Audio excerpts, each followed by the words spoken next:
माँ अन्नपूर्णा माता के महाव्रत की कथा एक समय की बात है। काशी निवासी धनंजय की पत्नी का नाम सुलक्षणा था। उसे अन्य सब सुख प्राप्त थे, केवल निर्धनता ही उसके दुहक का एकमात्र कारण थी। यह दुहक उसे हर समय सताता रहता था।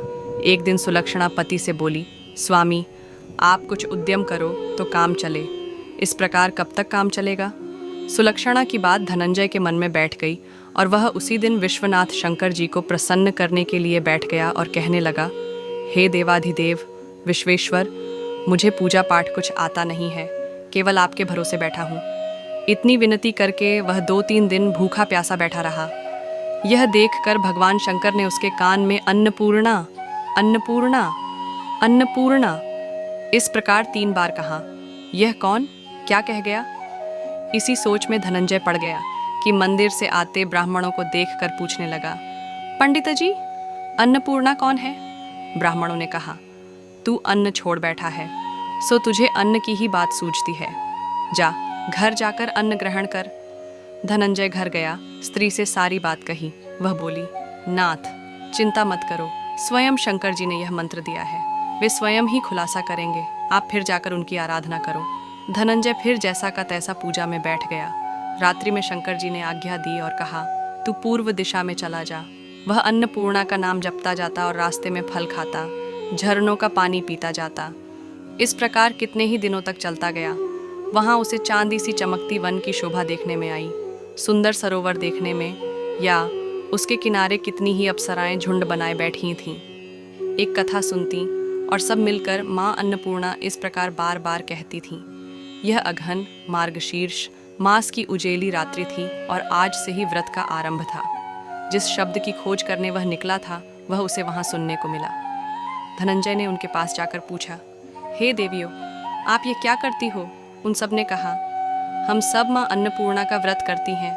धनंजय ने पूछा, व्रत पूजा करने से क्या होता है? ये किसी ने किया भी है? इसे कब किया जाए? कैसा व्रत है में और कैसी विधि है? मुझसे भी विस्तार से बतलाओ। वे कहने लगीं, इस व्रत को सब कोई कर सकते हैं। 21 दिन तक के लिए 21 गांठ का सूत लेना चाहिए।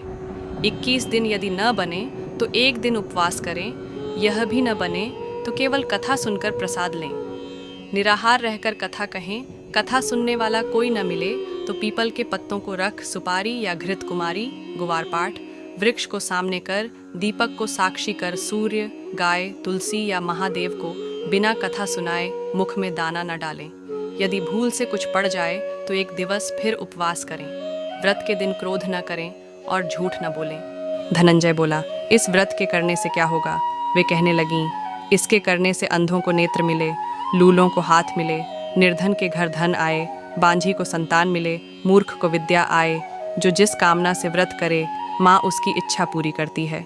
वह कहने लगा, बहनों, मेरे पास भी धन नहीं है, विद्या नहीं है, कुछ भी तो नहीं है। मैं तो दुखिया ब्राह्मण हूँ, मुझे इस व्रत का सूत दोगी? हाँ भाई, तेरा कल्याण हो, हम तुम्हें अवश्य देंगी। ले इस व्रत का मंगल सूत ले।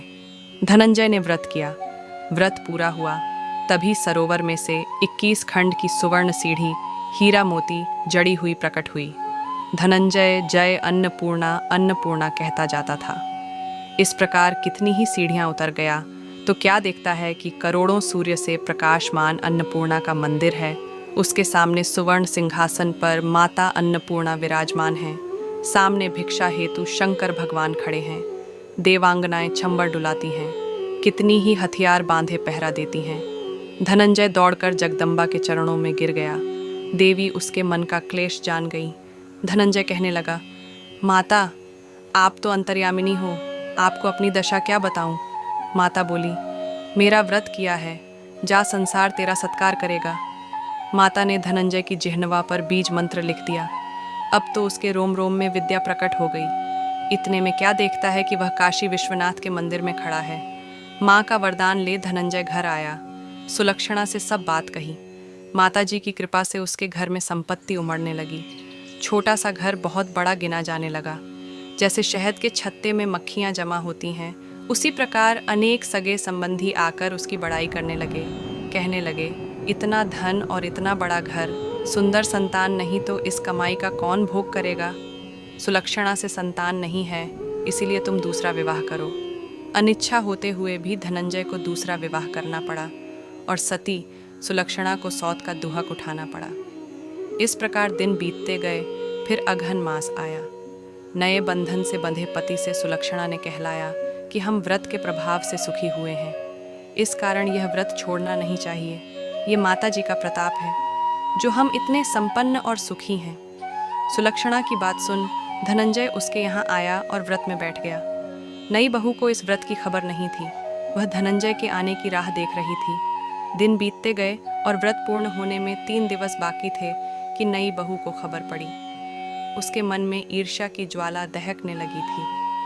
सुलक्षणा के घर आ पहुंची और उसने वहां भगदड़ मचा दी। वह धनंजय को अपने साथ ले गई। नए घर में धनंजय को थोड़ी देर के लिए निद्रा ने आ दबाया। इसी समय नई बहू ने उसका व्रत का सूत तोड़कर आग में फेंक दिया। अब तो माता जी का कोप जाग गया। घर में अकस्मात आग लग गई। सब कुछ जलकर खाक हो गया। सुलक्षणा जान गई और पति को फिर अपने घर ले आई। नई बहू रूठकर पिता के घर जा बैठी। पति को परमेश्वर मानने वाली सुलक्षणा बोली, नाथ घबराना नहीं, माता जी की कृपा अलौकिक है। पुत्र कुपुत्र हो जाता है पर माता कुमाता नहीं होती। अब आप श्रद्धा और भक्ति से आराधना शुरू करो, वे जरूर हमारा कल्याण करेंगी। धनंजय फिर माता के पीछे पड़ गया। फिर वहीं सरोवर सीढ़ी प्रकट हुई। उसमें माँ अन्नपूर्णा कहकर वह उतर गया। वहां जा माता जी के चरणों में रुदन करने लगा। माता प्रसन्न हो बोली, ये मेरी स्वर्ण की मूर्ति ले, उसकी पूजा करना, तू फिर सुखी हो जाएगा। जा, तुझे मेरा आशीर्वाद है। तेरी स्त्री सुलक्षणा ने श्रद्धा से मेरा व्रत किया है, उसे मैंने पुत्र दिया है। धनंजय ने आंखें खोली तो खुद को काशी विश्वनाथ के मंदिर में खड़ा पाया। वहां से फिर उसी प्रकार घर को आया। इधर सुलक्षणा के दिन चढ़े और महीने पूरे होते ही पुत्र का जन्म हुआ।